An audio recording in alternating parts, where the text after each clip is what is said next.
Olá, querido amigo, querida amiga, tudo bem? Seja muito bem-vindo aqui ao nosso canal Fala Sério Pastor. Você sabe que esse canal tem a proposta de trazer respostas às suas perguntas, aos seus questionamentos, às dúvidas que você tem acerca da Bíblia, de temas que envolvem a religião de alguma forma. Nós estamos sempre aqui dispostos a trazer as respostas que você precisa.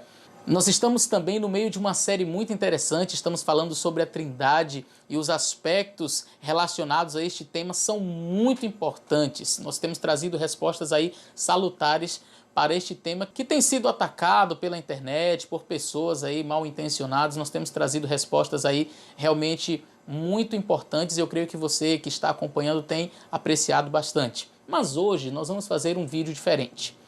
Nós estamos vivenciando aí nos últimos dias uma angústia no planeta Terra todo, e em especial nos últimos dias aqui na nossa sociedade, na nossa nação brasileira, nós estamos aí enfrentando o Covid-19, não é? O coronavírus já chegou ao nosso país e infelizmente eu tenho acompanhado algumas postagens e alguns vídeos que têm me deixado um pouco triste e até preocupado.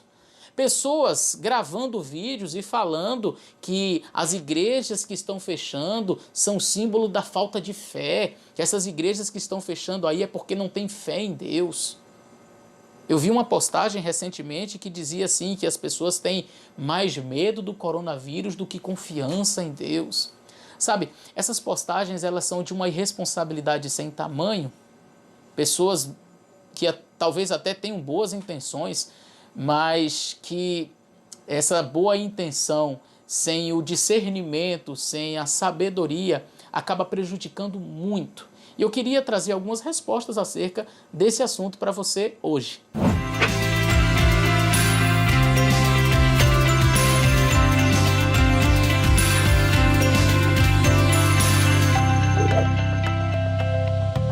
Fala sério. Bom, gostaria de analisar alguns fatos, alguns episódios na Bíblia onde alguns personagens passaram por situações difíceis e eles tiveram que se precaver, e isso não significou falta de confiança em Deus. Eu quero começar falando para vocês acerca de José do Egito. Você lembra da história de José do Egito? Está lá no livro de Gênesis. E logo quando José chega ao Egito, tem um problema ali com a mulher de Potifar, José é lançado na prisão e na sequência ele interpreta o sonho do copeiro e do padeiro, e algum tempo depois o faraó tem um sonho, você lembra da história, e aí então o copeiro se lembra de José e aí manda chamar José para que interpretasse o sonho do faraó. E você lembra qual era o sonho? Haveria 7 anos de fartura, de muita comida, de colheitas fartas, mas na sequência haveria 7 anos de muita fome. E aí então José traz a interpretação do sonho do faraó. Só que eu acho muito interessante, no final da interpretação que José dá, eu quero ler o texto aqui com vocês, está cá no livro de Gênesis, no capítulo 41. O faraó ele tem aqui o seu sonho, e aí então José ele começa a interpretação, e a partir lá do verso 29, José diz assim: eis aí vem 7 anos de grande abundância em toda a terra do Egito. Seguir-se-ão 7 anos de fome, toda aquela abundância será esquecida na terra do Egito, e a fome consumirá a terra, e não será lembrada a abundância na terra em vista da fome que seguirá, porque será gravíssima. E aí, então, José lhe dá alguns conselhos ao faraó, que a gente não percebe que esses conselhos estavam necessariamente na interpretação do sonho. Aqui já era a opinião dele, e na opinião dele, no verso 34, diz assim: faça isso, faraó, ponha administradores sobre a terra, tome a 5ª parte dos frutos da terra do Egito nos 7 anos de fartura, ajuntem os administradores toda a colheita dos bons anos que virão, recolham cereal debaixo do poder do faraó para mantimento nas cidades e o guardem. Assim o mantimento será para abastecer a terra nos 7 anos da fome que haverá no Egito, para que a terra não pereça de fome. Olha que interessante. José poderia ter terminado a sua interpretação e ter dito assim: mas faraó, confia em Deus, vai dar tudo certo, não precisa fazer nada não, basta confiar em Deus que está tudo resolvido. Não, ele disse o quê?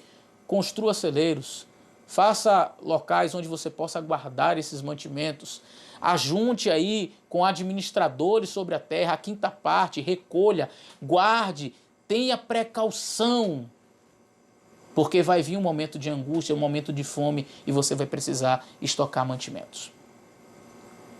Confiança em Deus não nos deve tornar irresponsáveis. Eu quero dar mais um exemplo para você que está no livro de Mateus, capítulo 2, a partir do verso 13. E diz assim: tendo eles partido, eis que apareceu um anjo do Senhor a José, em sonho, e disse: dispõe-te, toma o menino e a sua mãe, foge para o Egito e permanece lá até que eu te avise, porque Herodes há de procurar o menino para o matar. Olha que coisa muito interessante nós temos aqui. A história de José e Maria e do bebê Jesus. O anjo dá um conselho para José: fuja, vá para longe, vá para o Egito. José poderia pensar assim: não, para que isso? Eu tenho confiança em Deus. A propósito, eu estou com o próprio Deus aqui na minha casa. Jesus era Deus encarnado. Por que eu vou ter medo? Medo de quê? Se eu tenho Deus dentro da minha casa aqui, o próprio Deus desceu dos céus, encarnou, está aqui comigo. Vou fugir? Não. Isso é falta de fé, isso é falta de confiança em Deus. Eu confio em Deus e não vou fugir. Maria, não precisa arrumar nada não. Fica com as suas coisas aí, que nós vamos ficar aqui em casa. Não precisa fugir, não precisa se apavorar. Afinal de contas, nós temos Deus aqui conosco. O próprio Emmanuel, Deus conosco, está na nossa casa. Não precisamos temer nada. Não. Isso não é falta de fé. Isso não é falta de confiança em Deus. A fuga de José e de Maria para o Egito representaram confiança na palavra de Deus. O anjo disse: fuja. Ora, mas se eles estavam com o próprio Deus dentro de casa? Mas às vezes a gente precisa se precaver. Tomar medidas de precaução não pode ser considerado falta de fé, falta de confiança em Deus. A propósito, eu quero ler mais um texto da Bíblia com vocês, que está lá no livro de Isaías, capítulo 26, e o verso 20, que diz assim: agora vai, povo meu, entra em tuas casas e fecha as tuas portas sobre ti. Esconde-te só por um momento, até que passe a praga. Pois o Senhor saiu do seu lugar para castigar a iniquidade dos moradores na terra. A terra descobrirá o sangue quem bebeu, e já não encobrirá aqueles que foram mortos. Eu quero fazer uma aplicação homilética desse texto. Nós não vamos fazer uma exegese dele. Mas a gente percebe que mesmo no passado, Deus deu ordens para que o povo ficasse em casa, que fechasse as suas portas para que a praga passasse. Nós estamos vivendo um momento similar em nossa história. E as nossas igrejas, os nossos cultos estão temporariamente suspensos. Mas lembre-se, você é a igreja e você pode fazer os seus cultos dentro de casa. Fecha as tuas portas até que a praga passe. Sabe, quando nós suspendemos os nossos cultos em nossas igrejas, nós não estamos demonstrando falta de fé e nem falta de confiança em Deus, mas estamos demonstrando amor pelo nosso próximo. Nós sabemos que essa praga, esse vírus, ele é extremamente contagioso e nós então vamos obedecer aos decretos que não estão afrontando a nossa consciência cristã, que não estão indo de encontro à nossa fé, mas estão fazendo um pedido racional de que estejamos ali reunidos em nossa casa, de que evitemos sair. Isso é um ato de amor que a igreja demonstra. Quando nós suspendemos os nossos cultos, nós estamos dizendo para a sociedade: nós amamos vocês e queremos que esse vírus seja erradicado logo. Por isso nós estamos tomando essas medidas. O cancelamento temporário dos nossos cultos é um ato de amor que a nossa igreja demonstra para com a sociedade. E dizer que isso é falta de fé em Deus, de falta de confiança em Deus, é uma irresponsabilidade. Portanto, estaremos sim sendo a igreja viva de Deus aqui em nossa casa, no nosso espaço, com a nossa família, enquanto este momento não passa. Depois que ele passar, voltaremos às nossas atividades normalmente. Que Deus abençoe você. Até o nosso próximo vídeo.